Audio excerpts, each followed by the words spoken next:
Суроо жооп рубриканы улантабыз. Эрлан Пазылов шайлоо жакындаган сайын раса активдүү жазып элге аралашып баштадыңыз го, депутат ака. Бул кандай? Шайлоо мен үчүн башкы орунда эмес.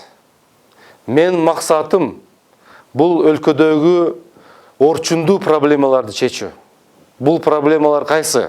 Жаштардын билим деңгээлинин төмөндүгү, кээ бир кесиптер жоголуп бараткандыгы, үй бүлөлүк киреше булагы аздыгы, жүрөк кан тамыр оорулары көбөйүшү, үй бүлөдөгү коопсуздуктун абалы, үй бүлөнүн баалуулуктарын жоголуп бараткандыгы мен үчүн бул орчундуу маселелер.